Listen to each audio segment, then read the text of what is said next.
সাপ আর বেজি একে অপরের ভয়ানক শত্রু। পরস্পরের মুখোমুখি হলে লড়াই নিশ্চিত, আর একবার লড়াই শুরু হলে যে কোনো একজনের মৃত্যু না হওয়া পর্যন্ত লড়াই চলতেই থাকে। সাপ বেজির লড়াইয়ে বেশিরভাগ সময় জয়ী প্রাণীটির নাম বেজি। সাপও জেতে, তবে খুবই কম। হাতি, বাঘ, সিংহের মতো ভয়ঙ্কর প্রাণীরা সাপকে এড়িয়ে চলে, অথচ বেজি নামের ক্ষুদ্র এই প্রাণীটার কাছে বারবার ধরাশয়ী হয় দুনিয়ার সবচেয়ে বিষধর সাপটিও।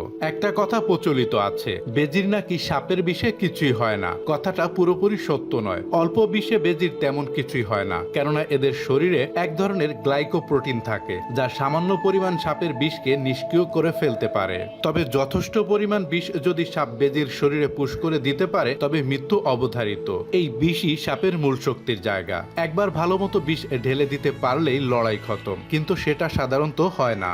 সাপ বারবার ছোবল মারে বেজির শরীর লক্ষ্য করে, কিন্তু প্রতিবারই লক্ষ্যভ্রষ্ট হয়, কারণ বেজির গতি। সাপ যখন ছোবল মারে, বেজি দ্রুত নিজের জায়গা থেকে সরে যায়, তারপর আবার এগিয়ে আসে। সাপ আবার ছোবল মারে, বেজি আবার নিজেকে সরিয়ে নেয়। এর ফাঁকে বেজি চেষ্টা করে সাপের মাথা বাগে পাওয়ার, আর একবার সেটা ধরতে পারলেই দ্রুত চিবিয়ে ভর্তা করে দেয় সাপের মাথা।